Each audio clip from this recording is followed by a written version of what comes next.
ఎందువల్ల అంటే అన్న ఇప్పుడు రేవంత్ రెడ్డి వచ్చిండు సీఎం. హ్మ్. ఆయనకు ఏందో అర్థం కాదు కానీ మొత్తం మార్కెట్ మొత్తం పడేసిండు. హ్మ్. ఆయన వల్ల పడిపోయింది మొత్తం. హ్మ్. హైడ్రా పెట్టిండు, హ్మ్. ఆ పనికి మాలింది. ఆయనే ఇప్పుడు పట్టించుకోరు కదా, పట్టించుకోరు. హ్మ్. ఏమున్నా కూడా బయటకు రానేరాలు. ది- ఈ విధంగా కొనసాగింది అనుకున్నా మధ్యలో ఇది ప్రభుత్వం ఆగిపోతుంది.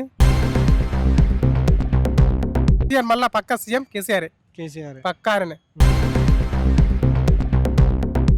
నమస్తే బ్రదర్, మీ పేరు? నా పేరు రాజు అన్న. రాజా. ఎట్లుంది రియల్ ఎస్టేట్ కేసీఆర్ పరిపాలన ఎట్లుంది, ఇప్పుడు ఎట్లుంది? ఏముందన్న, ఆయన వచ్చిన నుంచి ఒక 2 నెలలు 3 నెలలు బాగుండే మార్కెట్. హ్మ్. ఇక ఆయన ఎవరు వచ్చినప్పుడు? రేవంత్ రెడ్డి వచ్చిన తర్వాత హ్మ్. అంతకుముందు రియల్ ఎస్టేట్ చాలా గట్టిగా ఉండే. హ్మ్. ఏదైనా మార్కెట్లోకి వచ్చినప్పుడే తక్కువ వెళ్ళిపోతుండే.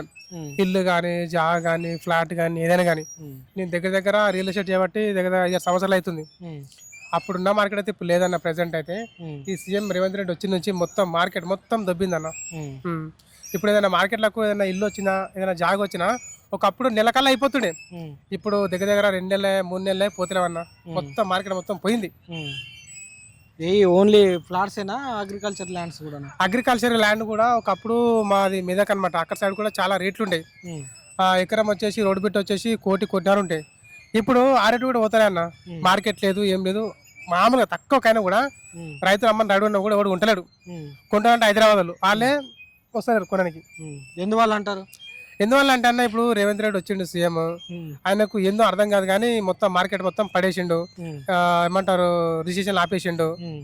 ఆయన ఏమనుకుంటున్నదో తెలియదు కానీ మొత్తం అయితే మార్కెట్ అయితే పడిపోయింది. ఆయన వల్ల పడిపోయింది మొత్తం. ఏ విధంగా పడేసారు అంటారు? రిజిస్ట్రేషన్ ఎట్లా ఆపేసారు? ఎట్లా అంటే ఇప్పుడు హైడ్రా పెట్టిండు, ఆ పనికి మాలింది. మధ్యలో ఆపేసిండు. ఎందుకు ఆపేసిండు, ఎందుకు స్టార్ట్ చేసిండు, ఆ పేదల పొట్ట మీద కొట్టిండు. మళ్ళీ ఆపేసిండు. మళ్ళీ ఎప్పుడు ముందుకు వస్తుందో తెలియదు. ఇప్పుడు వెహికల్ సెక్షన్ లో చాలా సేలింగ్ ఉంటుండే ఒకప్పుడు. ఇప్పుడు ఎవరు కూడా కొనట్లేదు. అమ్మేటోళ్ళు ఎక్కువ అయిపోయారు, కొనేటోళ్ళు తక్కువ అయిపోయారు. ఎందుకంటే అది ఎప్పుడో చేయకబడుతుందో తెలియదు హైడ్రా. దానివల్ల మార్కెట్ డల్ అయిపోయింది అన్న. వీకర్ సెక్షన్ కాలనీలో కూడా ఉందంటే హైడ్రా. అంటే ఇప్పుడు స్టార్ట్ అయింది ఆ నుంచి అన్న, కబ్జా అని చెప్పేసి. ఇప్పుడు వీకర్ సెక్షన్ అంటేనే చెరువులు ఎంబడి, కుంటలు ఎంబడి ఉంటాయి. అవుట్ పే పడ్డాడు కాబట్టి వాటికి సేలింగ్ లేదు. అట్లా వాటి నుంచి మొదలైంది. మొదలయ్యిగా మొత్తం ఎకరాల వరకు, ఊర్ల వరకు అంతా ఊడాలి ఊట్ల వరకు వచ్చేసింది మొత్తం. ఇక మార్కెట్ అయితే లేదు. ఇప్పుడు అల్లు అర్జున్ టాపిక్ తీసుకుంటున్నారు అందరు. సంధ్య థియేటర్లో చనిపోయిన, తొక్కిసలాట్లో చనిపోయిన అబ్బాయి గురించి, వాళ్ళ మదర్ గురించి తీసుకుంటున్నారు. అదే గురుకుల పాఠశాలలో చనిపోయిన వాళ్ళ గురించి ఏం తీస్తలేడు కదా సీఎం. ఎందుకంటే ఇప్పుడు వీళ్ళు డబ్బున్నోళ్ళు, వీళ్ళ మీదకి పోతుండు. ఎందుకు పోతుంది అంటే వీళ్ళ దగ్గర గట్టి ప్రూఫ్ ఉన్నది.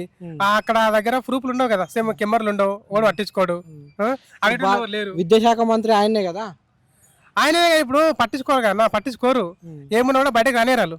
దీంట్లో కూడా హోంశాఖ మంత్రి సీఎం రేవంత్ రెడ్డి కదా. హోంశాఖ కూడా ఆయన దగ్గర పెట్టుకున్నాడు. ఇప్పుడు అన్ని ఆయన దగ్గర ఉన్నాయన్న. ఉన్నంత మాత్రం ఏం చేస్తుండే ఆయన?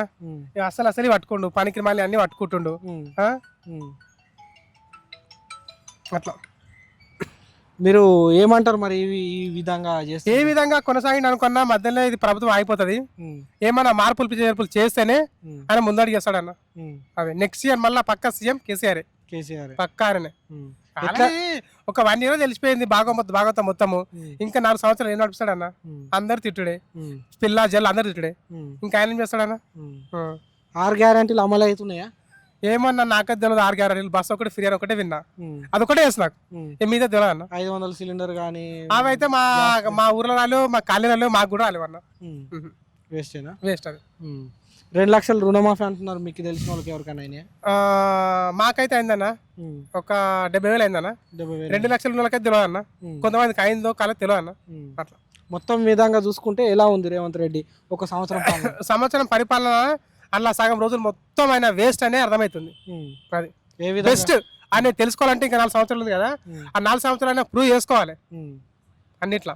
అది మార్పు అన్నారు కదా, ఏ విధమైన మార్పు వచ్చింది మీ జీవితాల్లో? ప్రజల్లోకి ఎక్సైడ్ మార్పు వచ్చింది.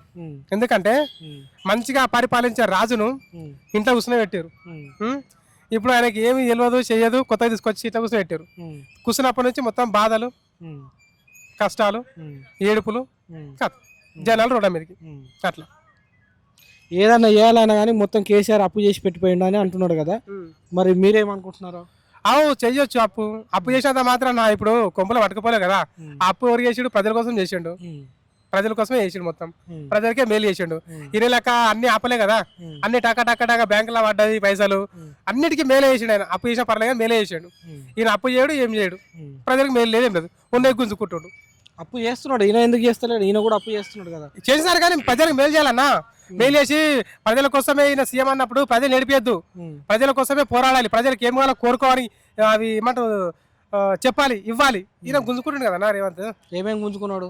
ఇండ్లు గుంజుకున్నావంటే, జాలు గుంజుకున్నావంటే, పోపే పేదల మీద అంటే మరి ఆయన పేదల గెలిపించాను అట్లా.